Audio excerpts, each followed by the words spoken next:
लगी हजरत मीर मुआविया रज़ी अल्लाह ताला अन्हो के साथ मौला अली शेर खुदा की, वो क्यों लगी, किस लिए लगी, उसके नतायज क्या निकले, उन दोनों ग्रोहों में, उन दोनों जमातों में हक पर कौन था, बातिल पर कौन था, इस बारे के अंदर हम अहले सुन्नत व जमात का जो मौक़िफ़ है वो अस्सकूत है, यानी खामोशी। हम इस बारे में कभी ज़बान नहीं खोलेंगे, चूंकि हजरत मीर मुआविया भी सहाबी रसूल हैं, मौला अली शेर खुदा भी सहाबी रसूल हैं, उधर भी असहाब और ताबी थे, इधर भी असहाब और ताबी थे। सरकार का फरमान है, मेरा हर सहाबी ही जन्नती है, हर सहाबी ही मशअले नूर और मशअले हिदायत है, असहाबी का नजूम सितारे जैसा है। फबी अय्यिहिम इक्तदैतुम इहतदैतुम, किसी एक के पीछे लग जाओ कामयाब हो जाओगे। हमारा तो नजरिया ये है कि मीर मुआविया रज़ी अल्लाह ताला अन्हु के पैरोकार भी कामयाब हैं, मौला अली शेर खुदा के पैरोकार भी कामयाब हैं। सरकार फरमा के गए, अब जंग हो गई, सियासत का कोई मामला था, दुनियावी मामलात थे जिनकी बिना पे कुछ शरीर लोगों ने उनको उभारा और जंग का माहौल कायम कर दिया। अलगरज जंग हो गई, उस बारे में आज भी और क़यामत तक हमारे बड़े फैसला कर गए कि यहाँ पे सुकूत है, कोई बंदा जबान नहीं खोलेगा कि हक पर कौन था, बातिल पर कौन था। अगर हम एक को बातिल पर कहते हैं, वो तो मैदान माशर में सरकार की गुलामी में होंगे, उनकी सामने में खड़े होंगे, हम कहाँ पे जाएंगे। इसलिए हम अपनी आकबत खराब नहीं करना चाहते, हम दोनों को अपने सर का ताज मानते हैं, हज़रत मीर मुआविया हो या मौला अली शेर खुदा हो। अलगरज जंग के बाद हज़रत मौला अली शेर खुदा रज़ी अल्लाह ताला अन्हु अपने तमाम साथियों समेत मदीना की तरफ वापस आ रहे हैं, बल्कि आपकी हुकूमत उस वक्त कूफा में थी, कूफा की तरफ वापस आ रहे हैं। कूफा के अभी मुज़ाफ़ात ही में हैं, वहां पे एक बहुत बड़ा मैदान आया, चट्टियल मैदान, सुर्ख रंग की जमीन और रेतली जमीन है। पूछा, ऐ मेरे साथियों, ये जो इतना बड़ा ये मैदान है, इस मैदान का नाम क्या है। जब गौर करके देखा, सामने एक नहर भी थी जिसका पानी ठाठे मारता हुआ और किनारों से बाहर गिरता हुआ अपनी मौज वो नहर बह रही है।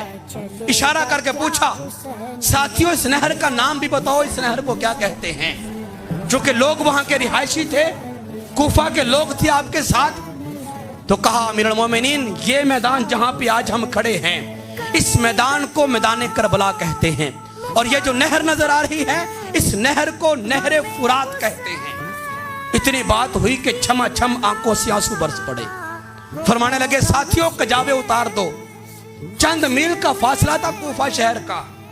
लोगों ने कहा, हुजूर आज हम शाम तक कूफा पहुंच जाएंगे, अपने घरों में जाके आराम करेंगे। फरमाया, नहीं, आज रात हमने यही क्याम करना है, सुबह दिन चढ़े हम अपने घरों और इलाके में जाएंगे। कजाबे उतर गए, खेमे लग गए, इशा की नमाज हो गई। इशा की नमाज के बाद साथी फरमाते हैं कि हमने मीर मुआविया रज़ी अल्लाह ताला अन्हु का ताक़ुब किया। आप वो जो नहर फुरात थी उसकी तरफ आप बढ़ना शुरू हुए, और दूर गए तो आगे एक रेत का टीला था, थोड़ा सा ऊंचाई पे। उस टीले के ऊपर आप खड़े हो गए। खड़े होकर हजरत मौला अली शेर खुदा रज़ी अल्लाह ताला अन्हु आपने अपनी ये शहादत की उंगली यूं फिजा में लहराई और नहर फुरात की तरफ इशारा किया और एक जुमला बोला। जुमले में अल्फाज यूं थे, फरमाया कि उसबुर या अबा अब्दुल्लाह हुसैन अला शत्रिल फुरात, ऐ मेरे बेटे हुसैन, खबरदार नहर फुरात के किनारे पे सब्र से काम लेना। जब ये जुमला बोला, लोगों ने पूछा, मौला अली शेर खुदा किसे पैगाम दे रहे हैं।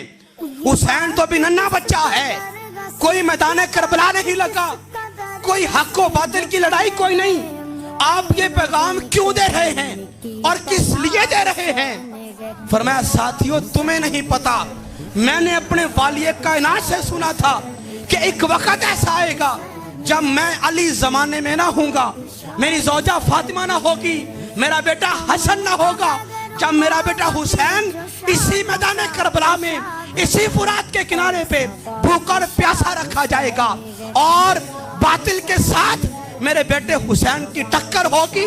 फरमाया, उस वक्त मैं तो ना होऊंगा, आज मैं अमीरुल मोमिनीन होते हुए उमर फारूक की तरह जैसे उन्होंने नील दरिया से कहा था, ओ नील दरिया, अगर तू अपनी मर्जी से चलता है तो तेरे पानी की हमें कोई हाजत नहीं है, और अगर तू रब के हुक्म से चलता है तो खबरदार, आज के बाद तेरा पानी कभी खुश्क ना होने पाए। वो दिन क्या आज का आया, नील दरिया कभी खुश्क ना हो पाएगा।